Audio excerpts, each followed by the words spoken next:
So back again.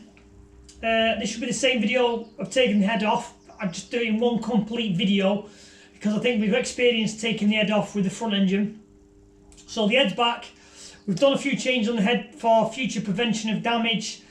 You know, just to make sure that, you know, when we do go to the track, there is no issues. So to tell you where we're at on the time scale is, it is today, Friday, and it is just turned 4 o'clock. I have just finished Tom's van, Tom being the engine guy who does all my machine work on my engines. I'll take the camera and show you Tom's in a second. And we are going racing. We are setting off Sunday afternoon. So, time's ticking. I better put the cylinder head back on. Fingers crossed it'll go alright because we haven't really got any time for no failures. So let me just show you Tom's car. And then yeah, we'll crack on with his cylinder head.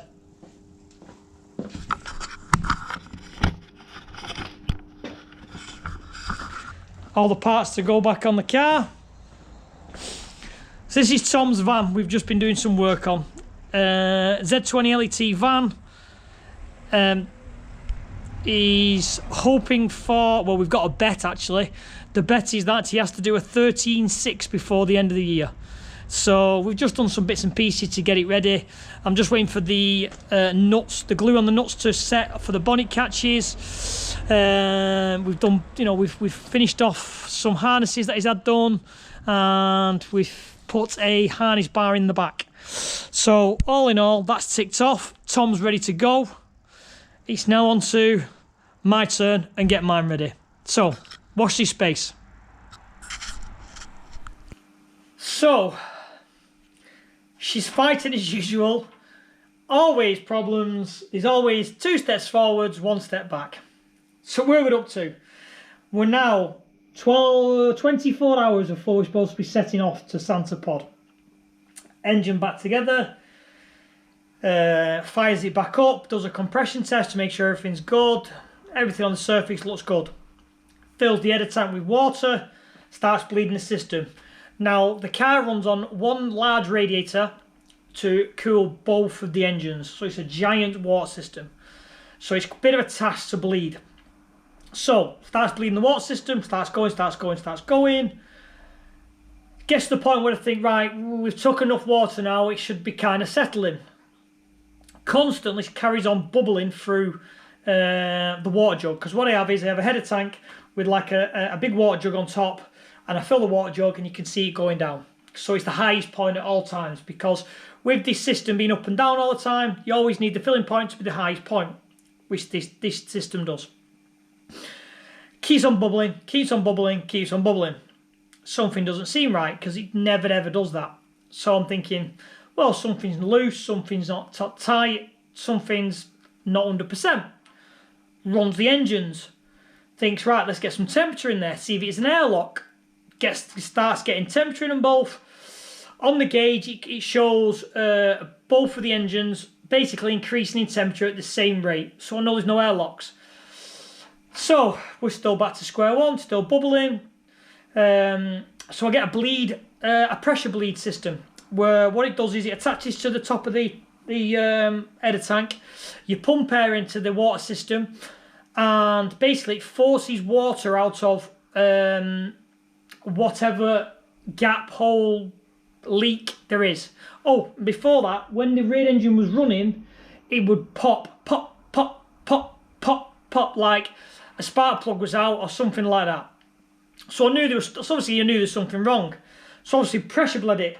And what I found was, on the inlet side of these engines, there is a small water gallery. And where the inlet gasket sits, it was leaking. So, let me show you what I mean. So, here's the gasket. That's kind of here is where your water system is. Now, what I normally do is, as you'll see with this one, is on this side, I always put a small smear of sealant on, just to try and stop that problem. But I think what's happened is I've put it together last night, sealed it, and not tightened everything down 100% fully. So then I've come this morning to double check and nip everything back up. The sealant's gone and set, and it's left like a raised part, which has caused it to leak. The popping on the engine was obviously water getting inside the cylinder. Luckily, no damage, no problems, we can sort it. But again, 3:30, 4 o'clock on a Saturday afternoon, where do you get an inlet gasket? Now this is just so I can kill him and make him feel stupid. My friend Tom at Oldham Engines, I haven't got a gasket, I haven't got a gasket. We haven't got one, we haven't got one. Lo and behold, we get to there. Not only have we got one gasket, we've got two gaskets. This is Tom saying we haven't got one. So luckily, 4 o'clock on a Saturday afternoon, I've got two gaskets. So let me show you a little bit more what I'm on about. So you can see there where the sealant's been and the gasket stuck to. Obviously he's ripped the gasket, I've taken it off, so I need to do it. And if you look just down that port, you'll just be able to see a little bit of water sat on top of that valve. So that's obviously come from the pressure system rather than being running. So I'm going to clean all this up now, put the new inlet gasket on, get it back together, and fingers crossed, big fingers crossed, we'll still make it to Santa Pod. I'll check in when I've done it. I'll tell you what time it is, but I think it's about 5 o'clock now. Let's see how we get on. Speak to you soon. So, to try and obviously tell you what I was looking for, I've put the gasket on, we're back running, we're now running up to temperature. The thing you look for is, on the gauges, you want both of the temperatures to be going up around even. The front one's always a little bit cooler, but then you know you've not got an airlock in the system. Always a good sign, going up even. Next thing, this is what I mean by the jug. So it's the highest point of the full water system. So basically we're looking for bubbling through there, which is literally the system pulling in air and causing air patches in the water, which not a single one. So far, so good. Let it run up to temperature, let it do some heat cycles, but I think, touching me head at a time, touch wood, we're doing good, and we should hit pod. So, moving on from the last clip where we sorted the inlet manifold out. She's done, guys. She's done. As you can tell, you know it's done when you're washing. So, we'll give it a clean, get it loaded on the trailer, van's all packed, Tom's his car's done. Let's hit Santa Pod.